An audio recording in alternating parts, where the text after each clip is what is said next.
나의 도움, 나의 하나님이라는 제목으로 하나님의 말씀 전하겠습니다. 시편은 말 그대로 시입니다. 시는 늘 화자가 어떠한 상황에 처해 있는지를 먼저 이해해야 합니다. 그래야만 그 시 속에 담겨져 있는 그 비유 속에 감춰진 진리를 마주할 수 있게 되는 거죠. 예를 들어서 우리가 잘 알고 있는 고 윤동주 시인의 별에는 밤 같은 시만 보더라도 그냥 그 시를 읽었을 때와 그분이 처했던 시대적이고 개인적인 상황을 이해하고 읽었을 때 그 깊이가 다르지 않습니까? 마치 그와 같습니다. 그래서 우리는 이 시편을 이해하기 전에 먼저 그 시편의 시인, 그 화자가 어떠한 상황에 처해 있는가를 이해할 수 있어야 됩니다. 그렇다면 오늘 시편의 화자는 어떠한 상황에 처해 있을까요? 시편 121편을 성전에 올라가는 노래라고 합니다. 시편 121편이 성전에 올라가는 노래 중 하나인데요. 이스라엘은 1년에 3번 절기를 지키기 위해서 예루살렘에 올라가곤 했습니다. 그때 그 올라가는 길에 오늘 시편을 부르곤 했다고 합니다. 그래서 본 시편을 순례자들의 노래라고도 부르는데요. 성전에 올라가면서 그 명절을 지키기 위해서 올라가는 여행길, 이 정도로 볼 수 있을 것 같습니다. 그런데 이렇게만 생각하면 굉장히 오늘 시편이 서정적이고 좀 낭만적으로 느껴질 수 있을 것 같습니다. 시편의 이미지도 굉장히 목가적이지 않습니까? 성전에 올라가는 길이고 명절을 지키기 위해서, 그러니까 곧 이 축제가 일어날 거기 때문에 굉장히 좀 설레는 마음으로 그렇게 시편을 대할 수 있을 것 같습니다. 그러나 정작 시인이 당도하고 있는 그 상황은 그렇게 평온하지만은 않습니다. 왜냐하면 이 예루살렘으로 올라가는 그 순례의 길이 순탄치가 않고 어렵기 때문입니다. 먼저 위치를 좀 볼까요? 그 예루살렘은 해발 800m 위에 있는 굉장히 고지대에 위치해 있습니다. 그래서 다른 어떠한 시설을 구비하지 않더라도 천연 요새로서의 역할을 감당할 수 있을 정도로 굉장히 험준한 그런 지역에 위치해 있었습니다. 심지어 솔로몬 시대 이후에는 이 예루살렘이 더욱 확장하여서 완벽하게 사방이 다 산으로 둘러싸여져 있는 그런 형태를 가지고 있었습니다. 그러니 이 예루살렘으로 올라가는 길은 늘 고난과 어려움의 연속이었습니다. 맹수를 만날 수도 있고요, 도적을 만날 수도 있고, 무엇보다도 환경적인 것이 좋지 않았습니다. 자연이 주는 그런 여러 가지 힘듦들이 있었던 곳이 바로 순례의 길입니다. 그래서 우리가 복음서를 통해 보면 예수님께서 선한 사마리아인의 비유를 말씀하시잖아요. 그 강도 만난 자의 현장이 바로 이 예루살렘과 여리고 사이의 순례길이었습니다. 그 배경이 됩니다. 제사장이 그 강도 만난 현장을 그냥 지나치는 것으로 보아선 아마 당시에 그러한 일들이 비일비재했던 것으로 보입니다. 이처럼 수많은 어려움과 위험이 도사리고 있는 곳, 그곳이 바로 이 시편의 화자가 서 있는 순례의 길입니다. 그런 의미에서 오늘의 시편은 큰 어려움을 당한 화자가 주인공입니다. 도무지 자신의 힘으로는 이 순례의 여정을 마무리할 수 없을 것만 같습니다. 어려움 가운데 놓여서 도움이 필요한 상태, 우리는 그러한 심정으로 이 시편을 읽을 수 있어야 됩니다. 자, 그러면 그러한 마음으로 오늘 말씀 1절을 한번 같이 읽어볼까요? 함께 읽겠습니다. 시작. 내가 산을 향하여 눈을 들리라. 나의 도움이 어디서 올까? 어려움을 당했다는 것은 도움을 필요로 한다는 겁니다. 이처럼 도움이 필요한 화자가 가장 먼저 한 행동이 무엇입니까? 눈을 들어서 산을 보는 겁니다.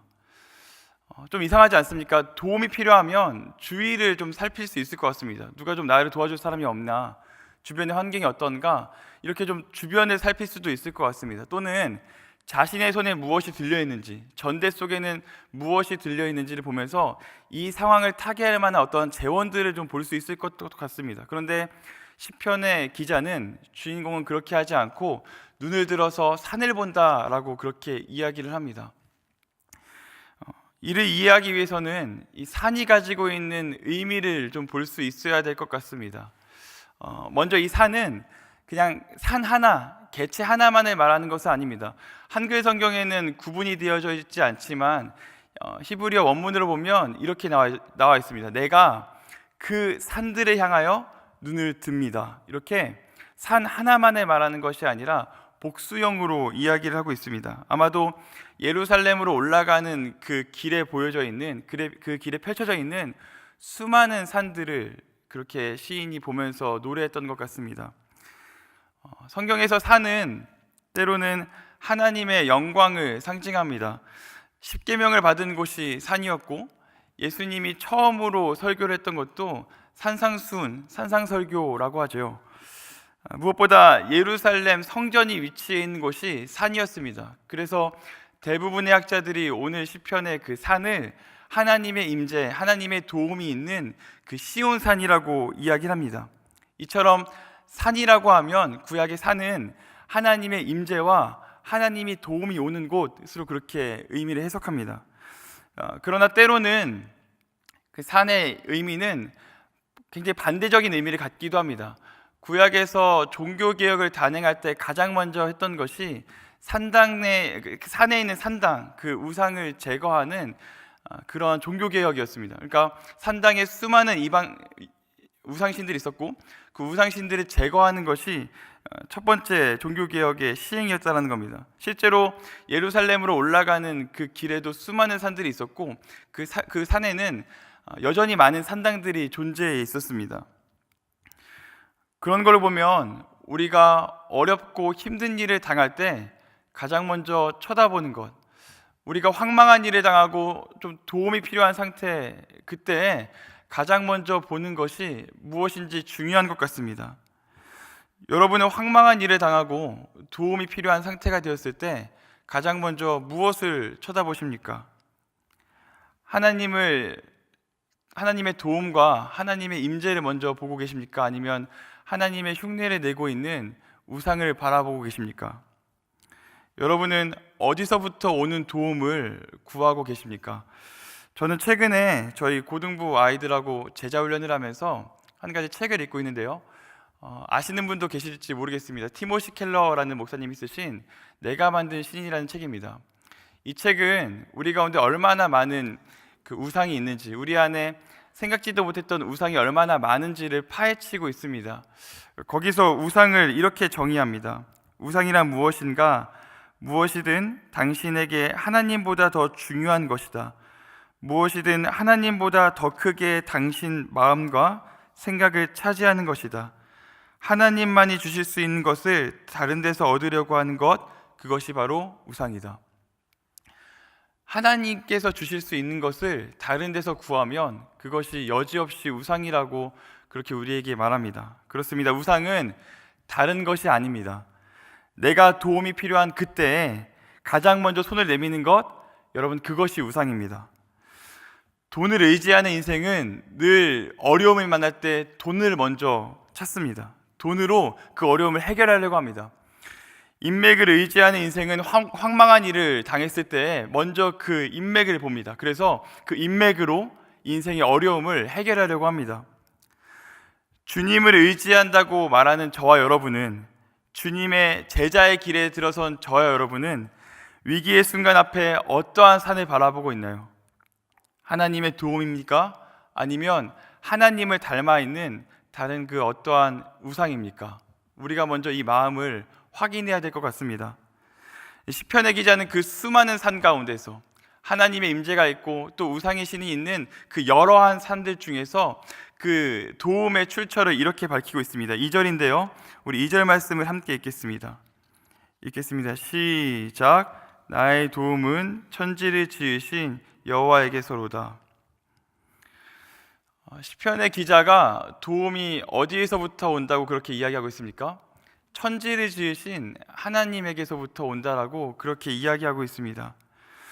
여기서 천지라는 말은 우리가 너무나 잘 알고 있듯이 하늘과 땅이라는 말입니다. 근데 이게 그냥 하늘과 땅만을 의미하는 것이 아닙니다.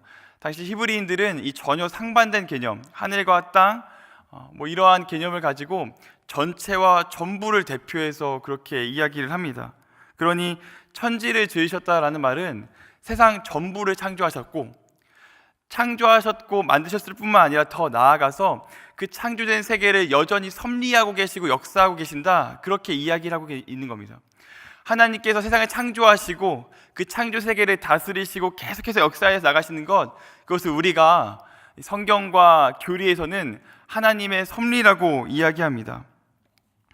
하나님께서는 세상을 창조하시고 그냥 내버려 두시는 분이 아닙니다.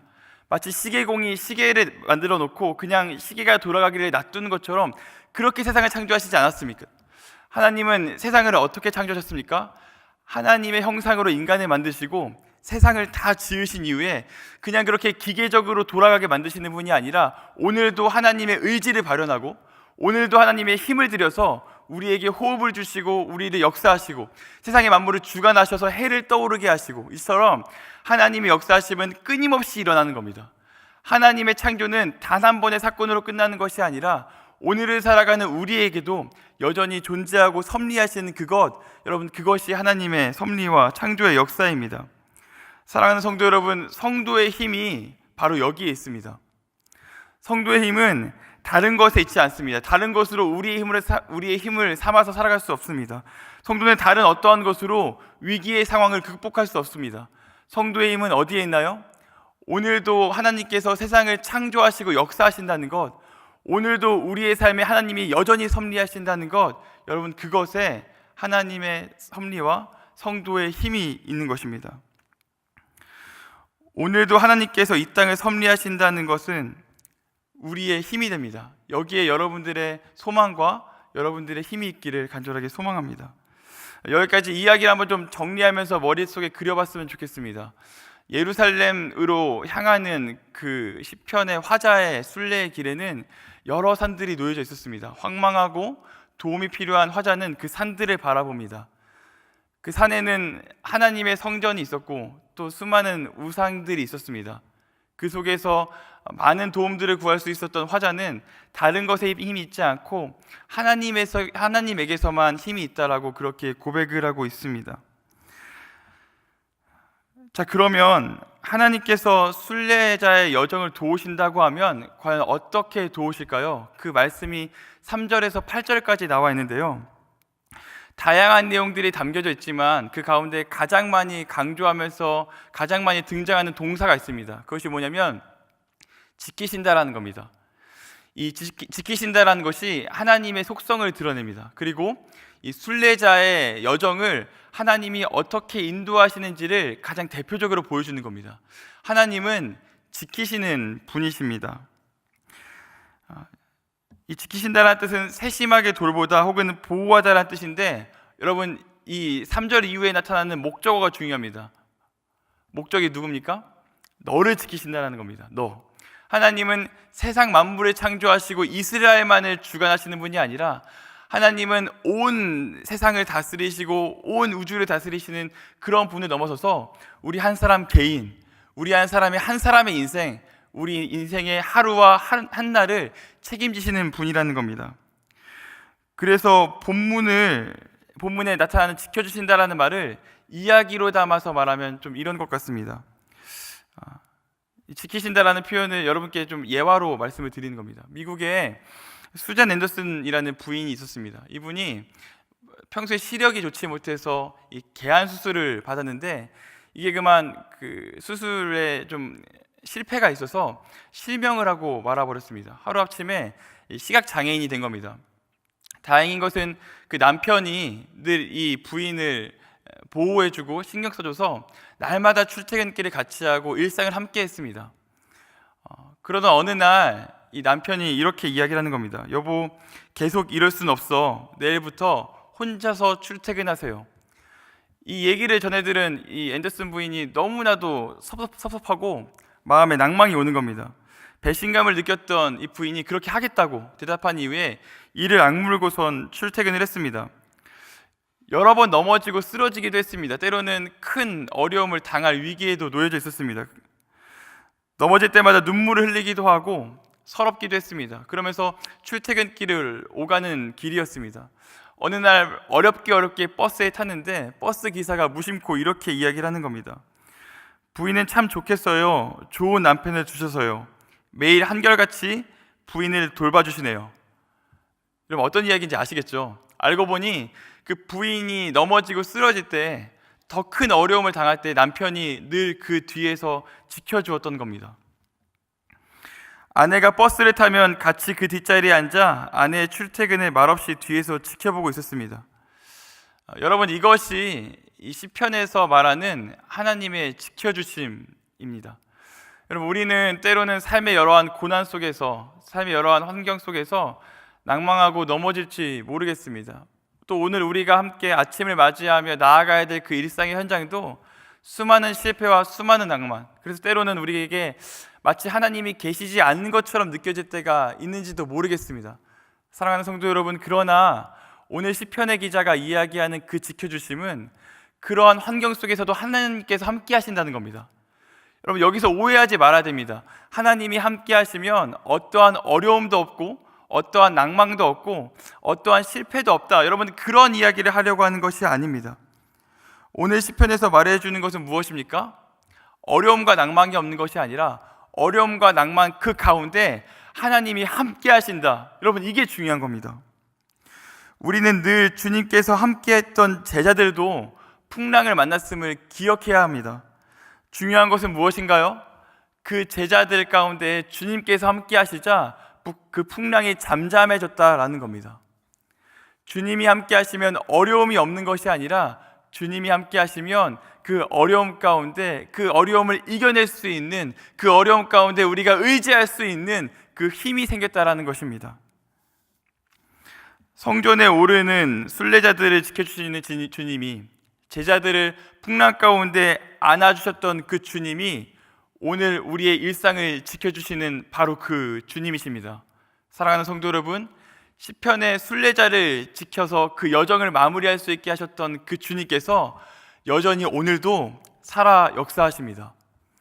하나님께서 그 시편의 한 사람의 순례자의 여정만을 마치게 하시는 것이 아니라 오늘 우리가 천성을 가는 동안, 오늘 우리가 주님을 닮아가기 위해서 성화를 이루는 그 하루를 살아가면서, 아니 우리 평생을 주님 닮기 위해 살아가는 그때에 하나님은 여전히 우리와 함께 하십니다. 그리고 우리의 도움이 되십니다. 말씀을 정리하겠습니다.